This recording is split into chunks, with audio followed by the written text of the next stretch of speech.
নমস্কার, আশা করি আপনারা ভালো আছেন, সুস্থ আছেন। তান্ত্রিক সুদর্শন কবিরাজ ইউটিউব চ্যানেল দেখার জন্য আপনাদেরকে অসংখ্য অসংখ্য ধন্যবাদ। আমাকে অনেক দূর দূরান্ত থেকে শিষ্যরা অনেকেই আমাকে ফোন করে বলতেছে যে গুরুজি আমাকে দর্পণ দেন, দর্পণ দ্বারা যেন গণনা করতে পারি, আয়না দর্পণ, জল দর্পণ, অনেক ধরনের দর্পণ চাচ্ছে। তাদেরকে আমি বলতেছি অনেক ইউটিউবে তো অনেক আয়না দর্পণ, জল দর্পণ দিয়ে থাকে, আসলে কি সঠিকভাবে সেই দর্পণ দেখা যায়? তারা তো বলে জলের মতন স্পষ্টভাবে দেখা যাবে দর্পণ, যে কোনো জিনিস দেখতে পারবেন, যে কোনো শরীরে কী হচ্ছে না সব কিছু দেখতে পারবেন। তারা তো বলে কি এটা কি দেখা যায়? কখনো না। এই দর্পণ, আয়না দর্পণ এগুলো করতে হলে এগুলো তন্ত্রমন্ত্রর দ্বারা হয় না, এগুলো যে কোনো জিনিসের সাধনা লাগে, কালী সাধনা, জিন সাধনা, এগুলো সাধনার দ্বারা এই দর্পণগুলো দেখতে হয়। আশা করি আপনারা এই ব্যাপারটা বুঝতে পেরেছেন। আপনাদের এই জিনিসটা ক্লিয়ার করে দেওয়ার জন্যই আমি এই ব্যাপারে কথা বললাম।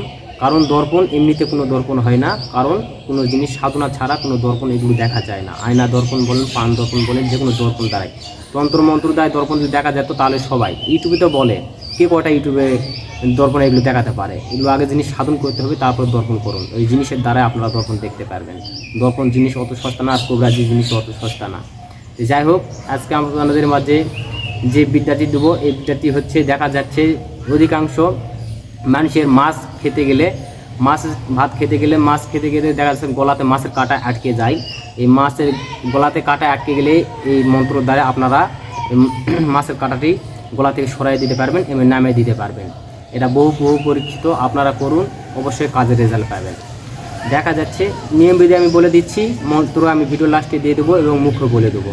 নিয়মটি হচ্ছে, দেখা যাচ্ছে কোনো ব্যক্তি যদি মাছ খেতে গলাতে মাছের কাঁটা আটকে যায়, তাহলে আপনারা করবেন কি, শুকনো মুড়ি নেবেন, এলচি মুড়ি হোক, দেশি মুড়ি হোক, শুকনো মুড়ি নেবেন। মুড়ি নেওয়ার পরে এই মুড়িতে এই যে মন্ত্রটি দেবো, এই মন্ত্রটি 3 বার বলে 3টা ফুঁক দিবেন ওই মুড়িতে। দেওয়ার পরে ওই রুগীকে উত্তরমুখ কিংবা পূর্বমুখ করে সন্ধ্যার দিকে বসবেন, সকালের দিকে না, সন্ধ্যার দিকে রুগী ঝাড়বেন।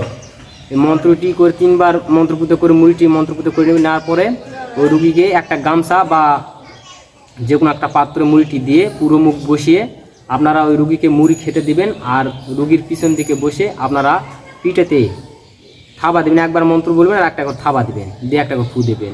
এই নিয়মে 3 বার বলে 3টা পিঠে থাবা দিবেন আর 3টা ফুক দিবেন। দেখবেন ওই মুড়ি খেতে খেতে দেখবেন ও কাটা, গলার কাটা যত বড় ওই কাটা হোক, যেভাবে আটকে থাকুক, পেটে চলে যাবে, কোনো সমস্যা নেই। আপনারা কাজ করুন, এটা বহু পরীক্ষিত।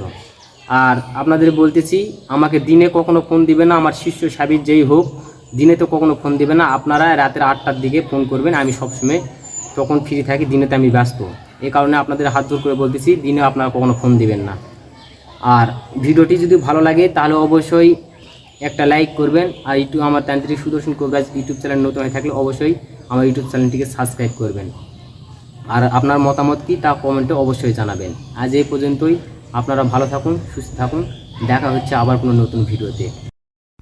মন্ত্র হচ্ছে, সমুদ্রের মধ্যে ওরুম সমুদ্রের গাং, সেই গাঙ্গের মাছ কুইরায় ধৈরা, যে খাইয়া কুইরা উইরা সে যায়, অমুকের গলার কাটা মাগে দিয়া চলে যায়। মন্ত্রটি ভালোভাবে শিক্ষা করে মুখস্থ করে কাজ করবেন। ধন্যবাদ।